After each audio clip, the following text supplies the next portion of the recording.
Hello friends, welcome to अप्रतिम कहानियाँ। मैं आ गई हूँ फिर से लेके एक मज़ेदार सी कहानी, लड़ाकू बहू।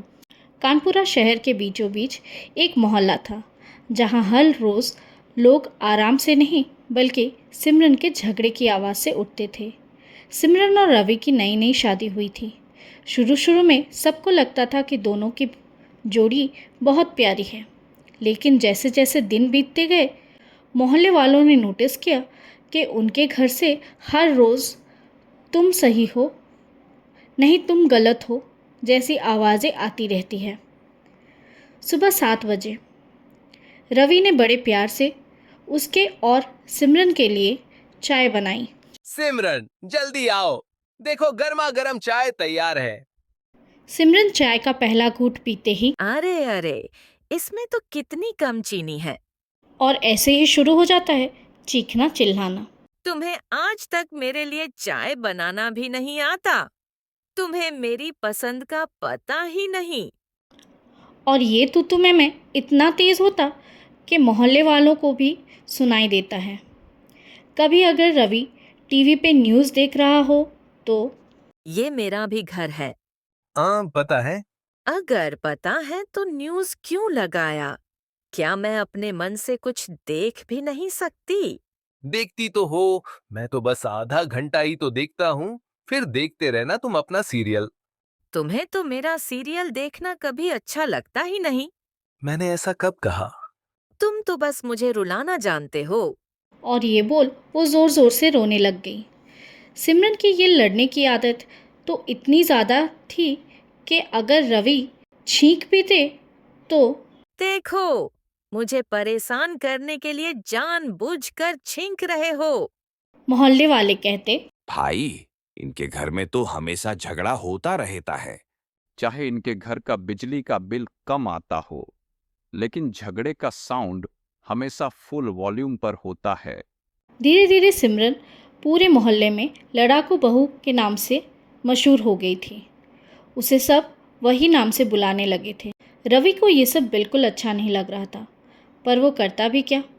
सिमरन की ये हर छोटी छोटी बात पे लड़ने की आदत से वो भी परेशान हो चुका था। पर वो हर बार चुप हो जाता ये सोच के कि घर में थोड़ी सी शांति बनी रहे। लेकिन वो सिमरन होने दिए तो ना। ऐसे ही दिन गुजर रहे थे। रवि जैसे तैसे सिमरन को मनाता और फिर से एक नए मुद्दे पे उसका चीखना चिल्लाना शुरू। फिर एक दिन तो हद ही हो गई। रवि ने मजाक में बोल दिया, सिमरन, तुमसे तो गूगल भी डर जाए, क्योंकि हर सवाल का झगड़ालू जवाब तुम्हारे पास होता है। सिमरन अपनी झगड़ालू आदत से मजबूर आग बबूला हो गई और बोल पड़ी। ओह, तो अब तुम मुझे गूगल कह रहे हो? बस क्या था फिर सिमरन का चीखना चिल्लाना शुरू। दिन गुजरने के साथ सिमरन की ये हर छोटी छोटी बात पर झगड़ा करना उसकी आदत बन चुकी थी और ये धीरे धीरे बढ़ने लगी थी। धीरे धीरे रवि भी उससे तंग आ चुका था। फिर एक दिन रवि सिमरन को शॉपिंग लेके गया। रवि को गाड़ी पार्क करने में थोड़ी देर हो गई। बस क्या था फिर सिमरन वहीं पे चिल्लाने लग गई। सब देख के हंस रहे थे।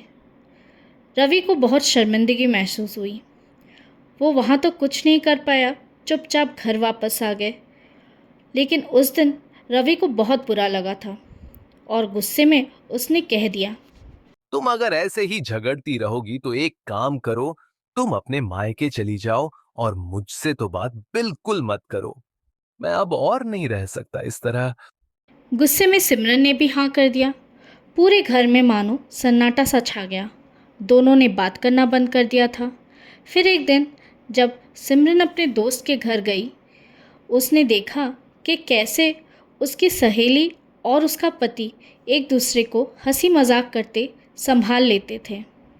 अगर पति पानी लाना भूल जाता तो रूपाली खुद जाके ले आती। दोनों से कुछ भूल हो जाती तो वो एक दूसरे को हंसते हंसते संभाल लेते। तुम्हें गुस्सा नहीं आया? गुस्सा किस बात का? राकेश ने सब्जी में ज्यादा नमक डाल दिया था। ये तो किसी से भी हो सकता है। इसमें गुस्सा कैसा? अगर हर छोटी छोटी बातों पर झगड़ा करेंगे तो रिश्ता निभाना मुश्किल हो जाएगा, बोझ लगने लगेगा। हंसी मजाक और प्यार ही असली ताकत है।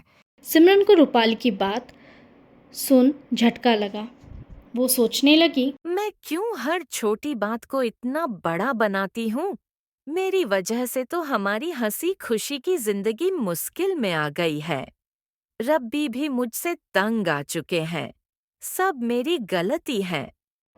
उस दिन सिमरन ने ठान लिया कि वो भी हर बात पे लड़ाई करना बंद कर देगी। अगली सुबह जब रवि ने चाय में चीनी ज़्यादा डाल दिया तो सिमरन मुस्कुरा के बोली, वाह, आज तो चाय मीठी है, तुम्हारे दिल की तरह। रवि उसकी बात सुन चौंक गया। ये क्या बोल रही हो? आज तुम्हें गुस्सा नहीं आ रहा? मुझे माफ कर दो। मुझे हर बात पर तुमसे लड़ाई नहीं करनी चाहिए। ये चमत्कार कैसे हुआ? चमत्कार नहीं, समझदारी आ गई। और फिर क्या था, पहले जिस घर में झगड़े की आवाज़ आती थी अब वहाँ से सिर्फ हंसी सुनाई देती थी।